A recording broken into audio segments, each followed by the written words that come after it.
everybody. My name is Jim Hemphill, and this is three-time Academy Award nominee Todd Field.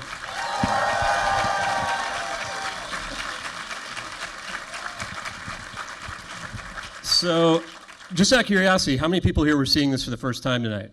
Pretty awesome, right?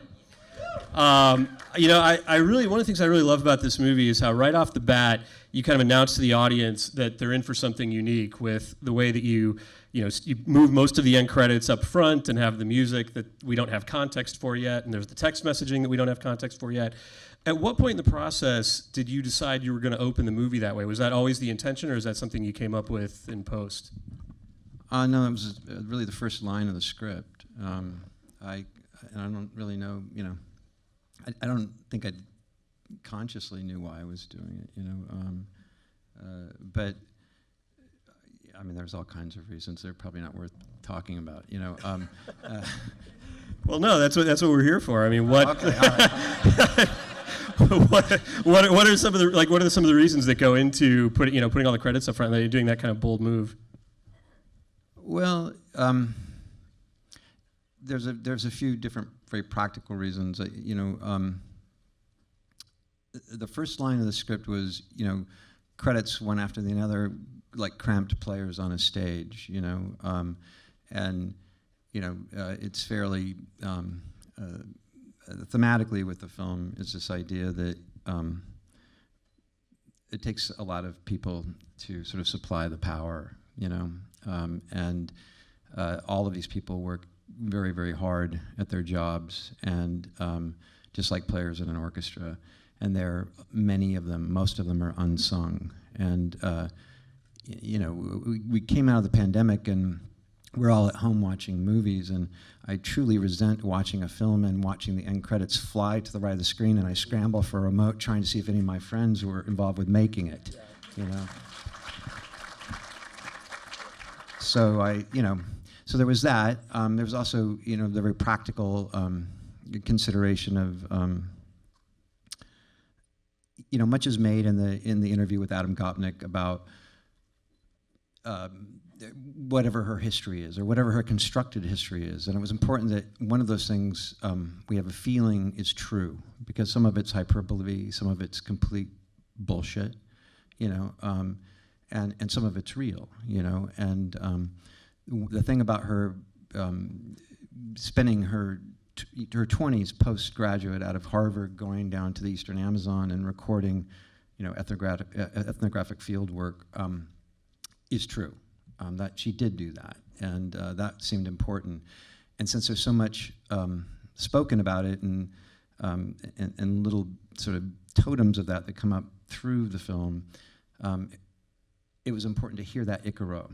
So much so to where my sound designer, Stephen Griffiths, we sent his nephew down to the Amazon, and he went up the river for 2 days to record Alicia Vargas Fernandez, and that's the first music you hear in the film. So I could go on, and we need to talk about other things, but that's essentially, what it was.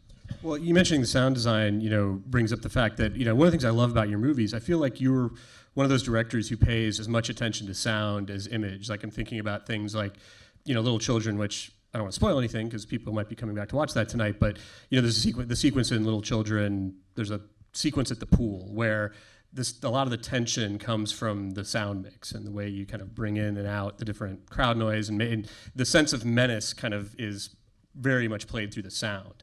And I'm curious for you what your kind of overall, I guess for lack of a better word, philosophy is about how to use sound design in movies. I like an amateur, I know. I mean,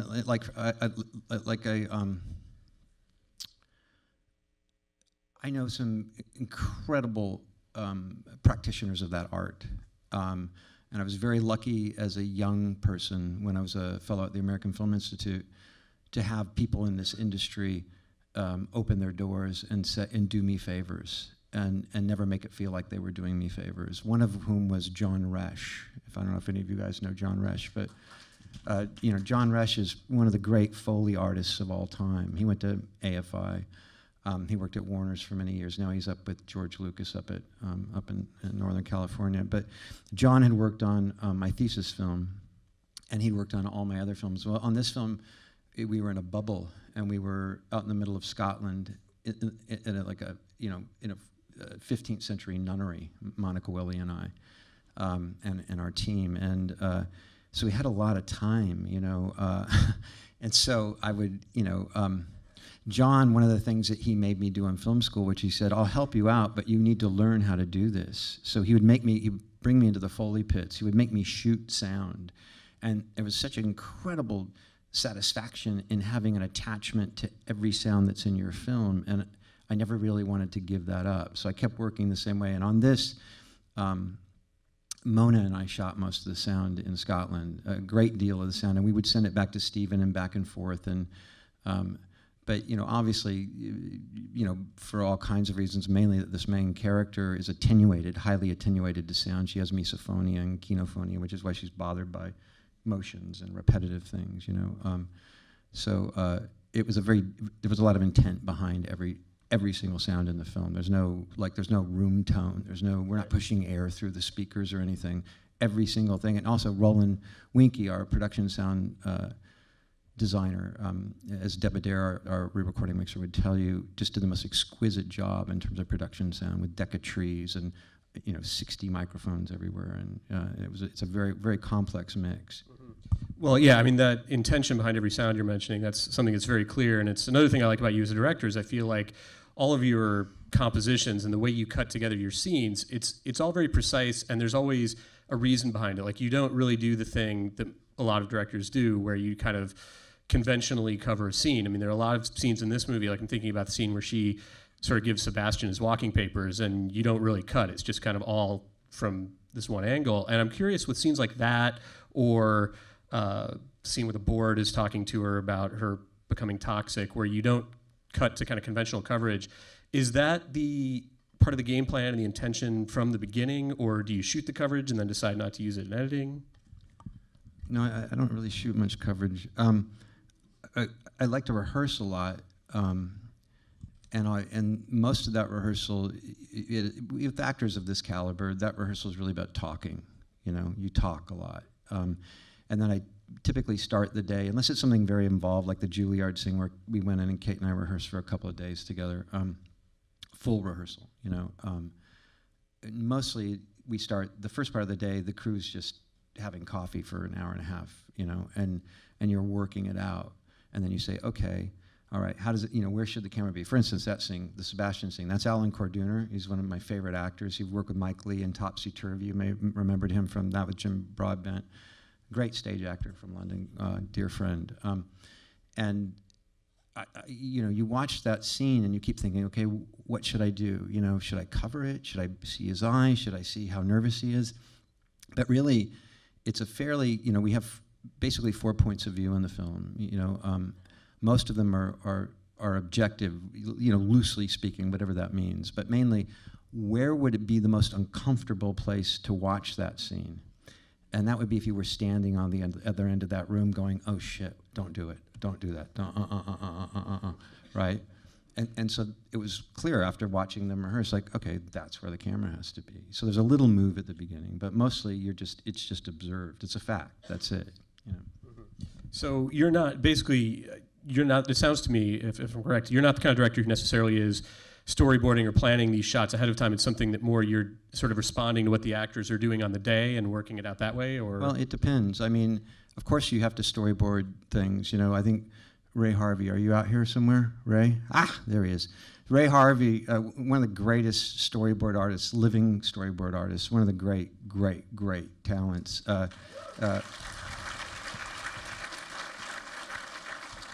And Ray has worked with everybody. He's never available. It's really annoying. But Ray and I went to the American Film Institute together, and Ray was my production designer on all my films. I offered him to do my first film, and he turned me down. So, but we're old friends, and so I was very lucky. Certain things had to be worked out before I even went to Berlin. A couple of sequences, and Ray and I worked those out together. There was one other sequence. There are two other sequences because we only had the orchestra for a very limited period of time. Typically, a professional orchestra like this, they rehearse for about 2.5 hours, they have a break, and then maybe another 2.5 hours, and that's it. And they're very, very strict about it. And when we told them, no, we need 10-hour days, they went, why? We already know how to play it. We don't need to rehearse anymore. We're like, no, we're not really rehearsing. This is just a movie, you know. But we had such a limited amount of time with them, and sort of the aesthetic that was important. The things that I'd been looking at a lot were, and you know, there's a process movie. It's a rehearsal movie. It's not a performance film. And when you look at rehearsals of conductors and orchestras, typically, unless it's von Karajan, who was a master of staging his own mythology, but most of them, you have a single or maybe 2 cameras if you're lucky. Maybe there's a boom up on stage with the orchestra and one back in the rear of the house, and that's what you're watching, if you watch it at all. And there's not a lot of material available of watching conductors rehearse. It's like secret stuff. But the footage that there is absolutely intoxicating, like it is to watch anybody make something. Like, I don't know, did you see this Beatles documentary that Peter Jackson did recently? I mean, it's like, I could watch it for 100,000 hours. It's just so great, just watching how people kind of, how they get there. And so it was really important that we not make it cinematic, it needed to feel like if we had a documentary crew.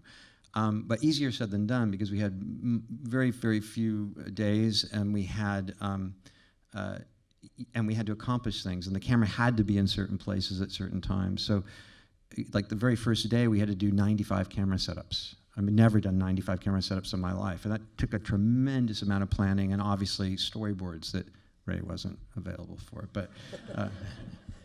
Well, what about something like that scene where Lydia is driving recklessly? Like, that's such a great nerve-jangling scene. And I was watching it, I was trying to figure out, like how much control you actually had, because it's very convincing that you. No, it is convincing because it's real. It's absolutely real. I mean, Cate told me at the very beginning,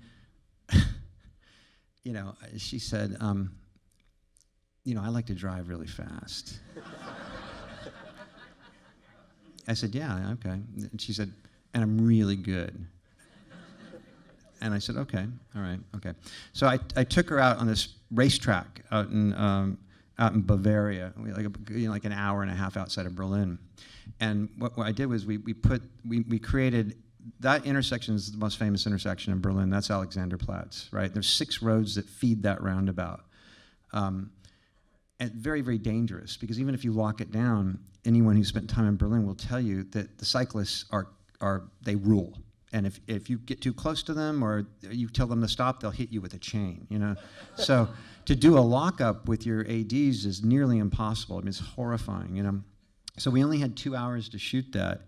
And to prepare for that, we had 25 stunt drivers. Like, what you see out the window past Nina Haas is a couple of cars, but truthfully, Cate's weaving in and out of many, many, many cars. So we had to go out into a racetrack on our day off and practice that for hours and hours and hours. And then, it's a single take. I mean, but we just got it, barely before they opened the road back up again.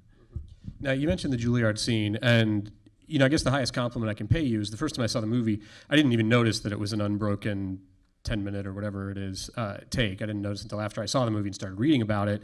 And I'm curious, like, in terms of just how you conceptualize and execute something like that, first of all, what do you feel shooting a scene in that way, what does it give the actors and what does it give the audience? Why did you choose to approach it that way? Well, it was a real puzzle. It was the first scene I wrote, and I'd been asking myself, what's important in the scene? Like, and for me, there's a few things going on there that may not be apparent at first glance, in terms of what's happening with this character, because the movie's ahead of us a little bit, and she has writer's block. She's trying to compose exactly what it is that she's criticizing by another female composer who is younger and by her own account is hot, right? So everybody has their reasons, I mean, yes, she's making some points that maybe some people would agree with, but why is she making those points? And in what manner is she making those points? So she's going through a lot of different colors there. And we had, Florian and I had talked about this, you know, like, okay, we're gonna have like 35, 36 camera setups. And we'd been talking about that because I had the location very early on. This is before Cate ever arrived. And it just kept bothering me. And finally we were out scouting and I said, you know, we have to do it in one. We need to do those 36 setups, but it has to be in one because she has to drive the editorial. And she can drive the editorial, and it will be so much better if we stay out of her way. But we have to do it in a manner that we don't get caught. You know, like you should hopefully, if you're involved with the scene enough, at the end you might think, wait, did they cut the camera or not? But not know for certain. It's not like I admire these big bravuro oneers, but that wasn't the point. The point was to let the character have control over the tempo, over time, because she's going to lose control of time later, right? So, okay, well, that was really easier said than done, which is we couldn't get a crane in there. We couldn't bring wires in there. You can't do that with a Steadicam. And so we basically had to build our own equipment to be able to do that. And then we had to bring in 4 grips, not to mention the sound team and the camera crew on a remote head, and we had to rehearse it. It was a very, very careful dance. It took us 2 days to get it. We had it on the first take, and then at the very last moment, right when Cate walks down the stairs, somebody slipped.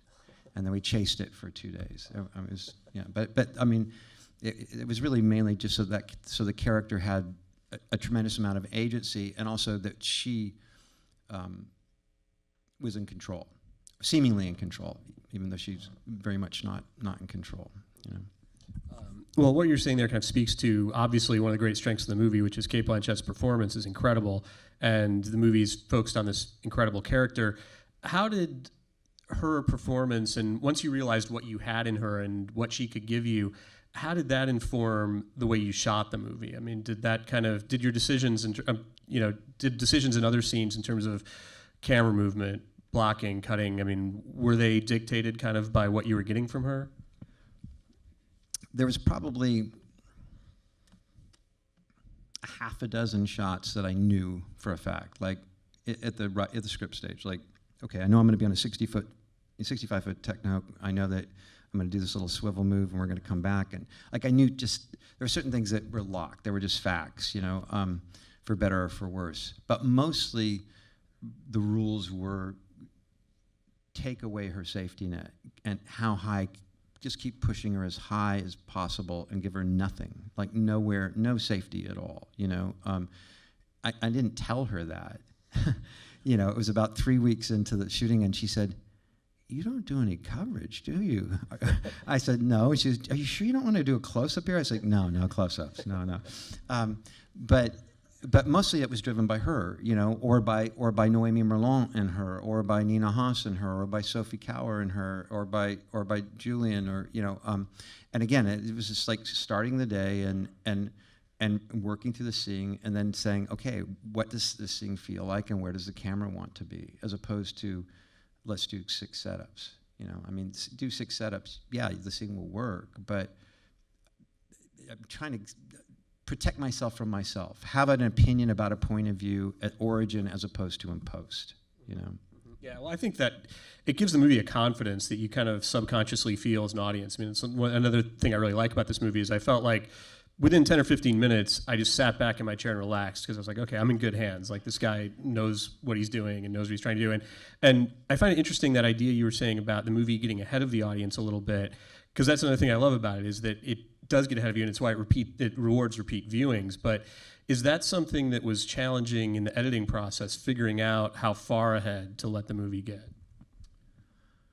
Yeah, most certainly. You know, and I was in a very good place, which is I had one of the greatest editors on the planet, Monica Willie, with me. You know, Monica is a very, very disciplined collaborator and a great filmmaker in her own right. So it was really always about that, like how far to be ahead, exactly what you're saying, you know, and what do we really need to know, you know, and are we more engaged with knowing more here or knowing less? And those are, you know, that's the vernacular of film that everybody asks in post. But yeah, just trying to find the balance in terms of, are we pointing too much, you know?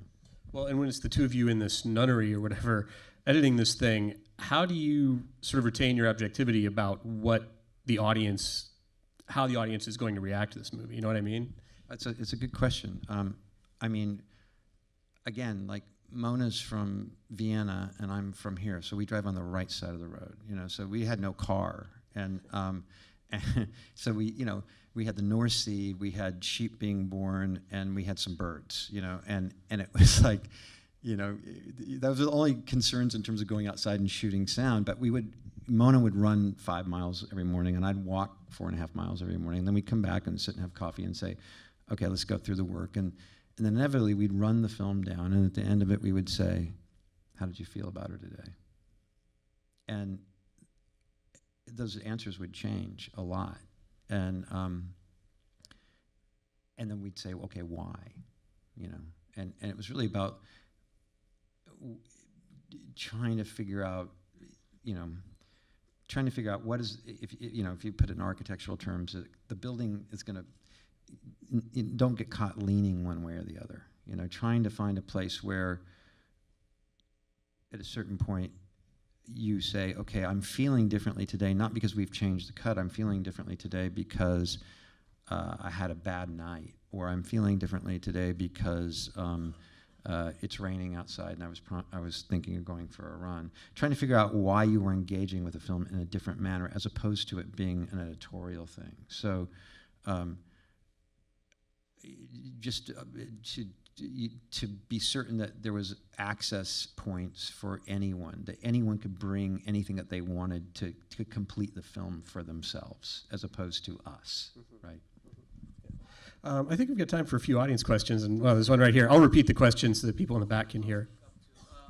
So the very last line of the film is "Let no one judge you," and an actor would not judge the character they're playing, a writer would not judge the character they're writing. But I'm curious whether you were tracking how we, the audience, our relationship to Lydia is throughout the film, moment to moment. I'm seeing it for the third time, and every time I feel differently about her moment to moment. Judge is too strong a word, obviously. So the question is about whether or not Todd was tracking how the audience would feel about Lydia, whether they would be judging her and how much during the movie. Well, I think you probably just answered your own question, which is that, like you say, you've seen it 3 times and you feel differently about her every time, right? I mean, so that's kind of getting back to what what I was just talking about with Monica. That was sort of the idea, right? Which is that. It's impossible not to judge each other, right? It's impossible not to have bias. It's like the world is a noisy place and we only have so many hours in the day, It's like a practical thing. We all judge each other, But if you spend a few hours with someone, what would you walk away with, right? And but like you, I feel the same way. I mean, I feel very differently every time I've watched it down. So. Yes, let's go back there. Yep.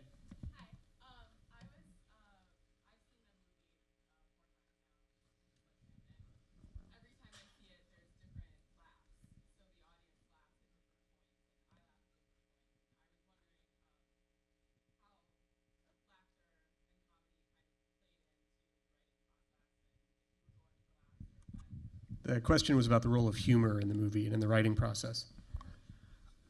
Well, my wife always says that I crack myself up, She says I laugh at my own jokes, But yeah, I mean,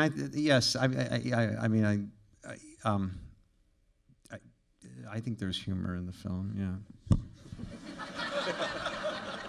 Well, it's interesting because again, this was my 3rd time seeing the movie, and every audience it's sort of like each audience has its own personality in terms of, like this audience seemed to think it was the funniest of the 3 times I've seen it.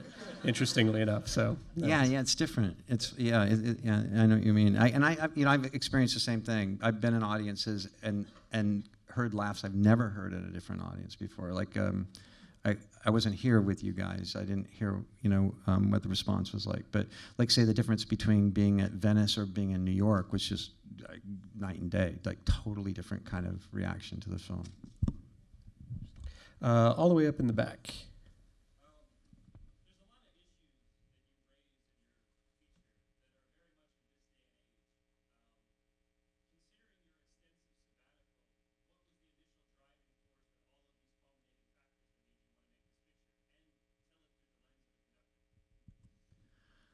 Well, I kind of, I guess, live by the maxim, Festina lente, or make haste slowly.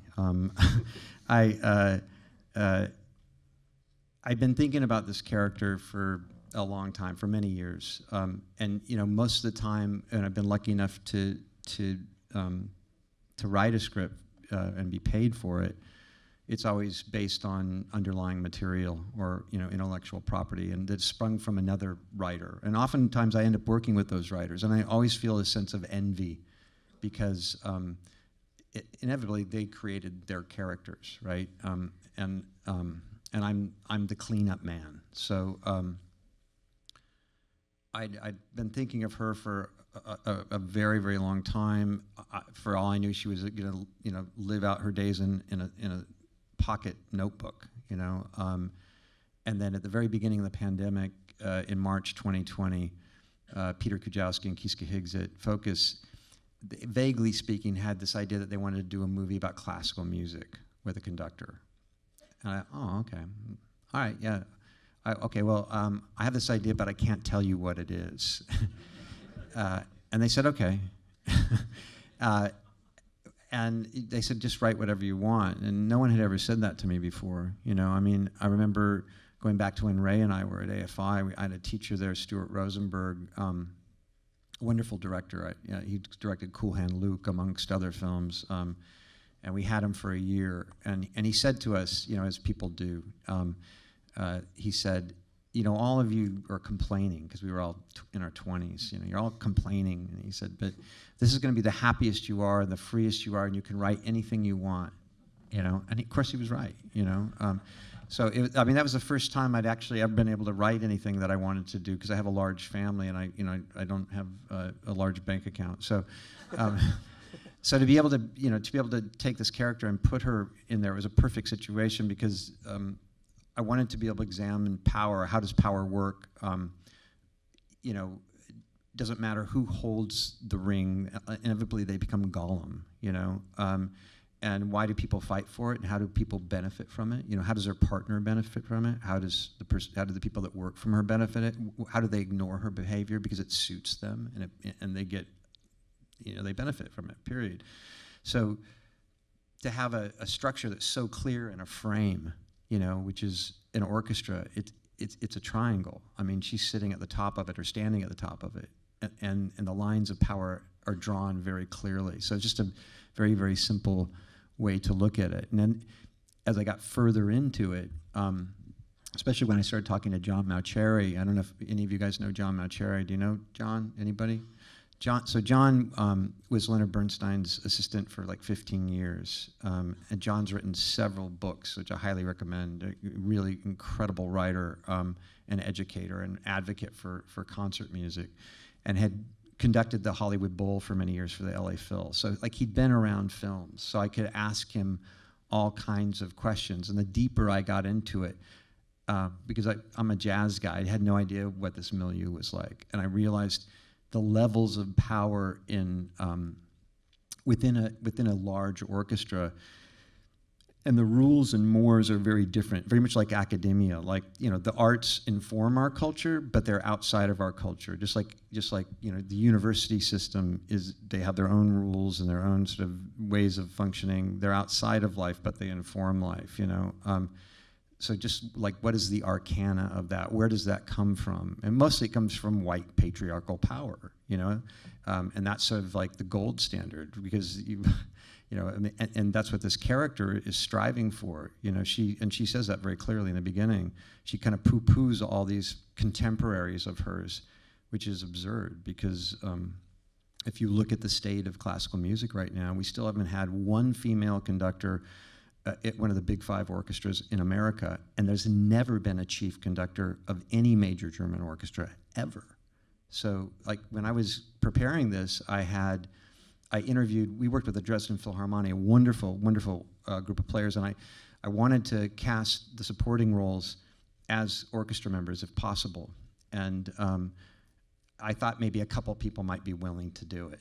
Well, 40 people from the orchestra, nearly half, wanted to do it. So I spent 2 days interviewing people, and all of the female players, I would ask them, the first thing I would say, do you think it was different for you than your male counterparts? And they would just laugh in my face, you know. Of course it was different, you know. And I had a violist tell me, I'll just give you one example, she said. And she was maybe 35, 40 years old. She said, my last job was with Munich. I was the first female violist in their 450-year history.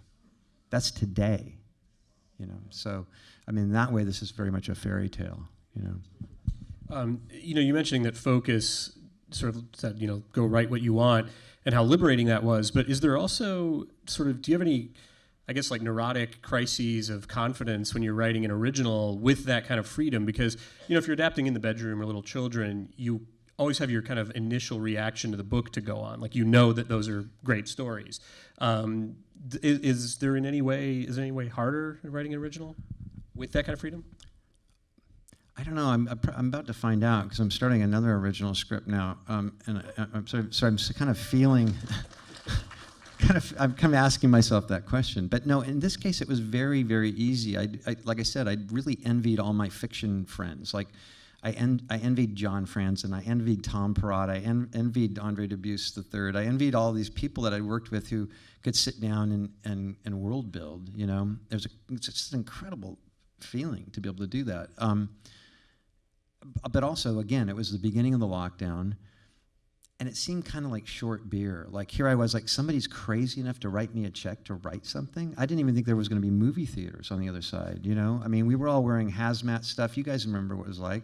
You had to go out and try to send one family member out and buy 3.5 weeks worth of groceries so you wouldn't have to expose yourself. And I mean, the idea that I was sitting there writing a film, I mean, I was like, okay, you know, I mean, like, who cares if anybody ever reads this, you know? So, I mean, I felt like and it was a great place to escape to, you know? I never thought that Focus would ever make it. I mean, I told them when I handed it in, I said, you're not going to like it, and you're not going to want to make it, and just so you know, it's okay, I'll write something else for you. And then they said they wanted to make it. I thought, you know, they're nuts. Like, yeah, I mean, now I feel like, you know, writing a new original, you're kind of under all this pressure of expectation because this movie has been so amazingly received. I mean, I don't know, like, when I was researching it for tonight, I realized that it won the top prize at the New York Film Critics, the National Film Society of Film Critics, the LA Film Critics, which puts it in pretty rarefied, you know, company with like Schindler's List and LA Confidential and a couple others, basically. So, you know, in a way, now you've got all eyes on you, Todd. So the next one has to be a masterpiece. It's a PSA for a very worthy cause. I think we've got time for maybe one or two more. Yeah. He's asking how you got the idea for the accordion scene. Well,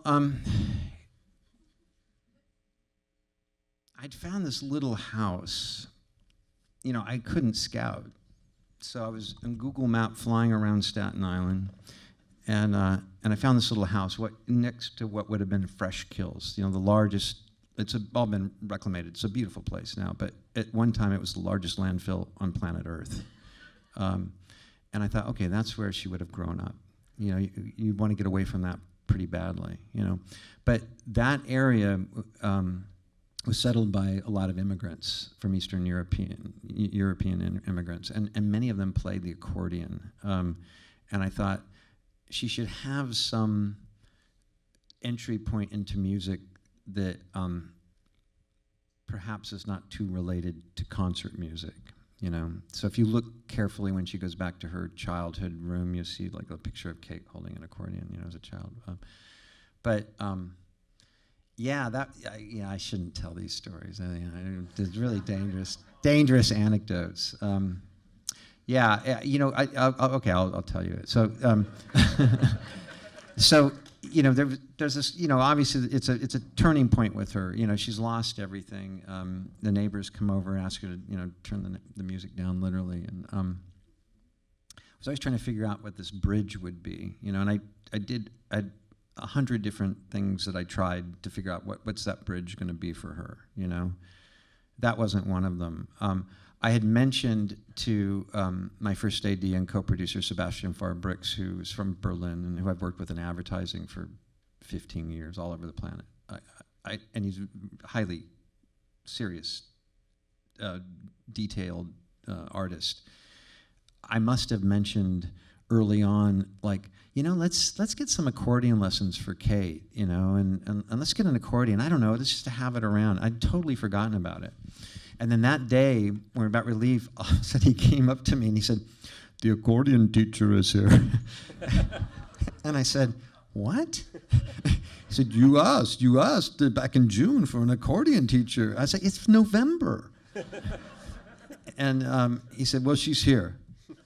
I said, "Okay." So I went to go visit Cate, and I said, "Cate, the accordion teacher's here." And she said, "What?" "I don't know how to play the accordion." I said, "You're kidding. Of course you know how to play." She goes, "No, I'm not doing that." And I said, "No, you'll do it. You'll do it." Well, she said, "What am I doing?" I said, "Well, we'll write a little song, you know." And so we did a little nod to Tom Hanks, and it was like Tom Waits, sorry. Slightly different. And we did one take, and that was it. And of course, that turned out to be exactly what was required. We'd gone to a lot of other links and a lot of other methods, and when Mona and I got to post, we said, "Well, that's it." You know, it's just a single take. So. All right, I'm going to try to squeeze in one more, and we've got, yeah, back there. Yep.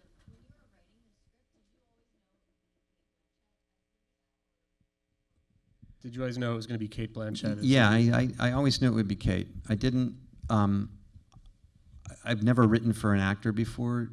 I've said this before because I've answered this question quite a bit, as you might imagine. So bear with me. Normally I find that if I'm writing for an actor, it would be reductive for something I've seen them already do, and probably not good for them and probably not good for me. So I never think of an actor. But in this case, she just popped up. You know, I'd met her 10 years before. Joan Didion and I had written a screenplay together, and Joan and I really wanted Cate. So we had a long meeting with her. Ultimately, that project didn't happen because we couldn't get backing for it. But I was so changed by that meeting because, you know, aside from being her considerable skills, you know, as a performer, obviously, she has the intellect and the heart and the soul of, you know, I mean, she's a tremendous human being to spend time with, and just the way that she looks at material is so holistic. And she looks at it as a filmmaker. So I really wanted to be in dialogue with her. But yeah, so when I started the script, she kind of popped up, and she just never left. So I just put a Post-it note on my desk, you know, that said Cate, and every morning I'd say, "Hi, Cate," and she never answered back, you know. And then when I finished the script, you know, I turned it into the studio, and they said, "Do you have anyone in mind?" And I said, "No," because I you know, was afraid like they'd call her and spook her or something, you know. And I waited like a month, and they were really patient. They said, "You know, we can send you casting lists. We've got an in-house casting department." I said, No, it's good, you know. And then my wife, again, you know, she kind of kicked me and said, you know, "Quit being so sheepish, call her." So I did, and she committed very quickly, and we were lucky because we were supposed to go right into production, and then when there was a second lockdown in Berlin at the time, so it was good because Cate did 2 other films, and she was able to prepare for a year before we actually started rehearsal, which is really, really important. Well, we've got to get the theater ready for a couple more movies, so I'll wrap this up. But if you want to see 2 more great movies, come back for Little Children and In the Bedroom coming up tonight. Todd Field, everybody. Thanks for coming.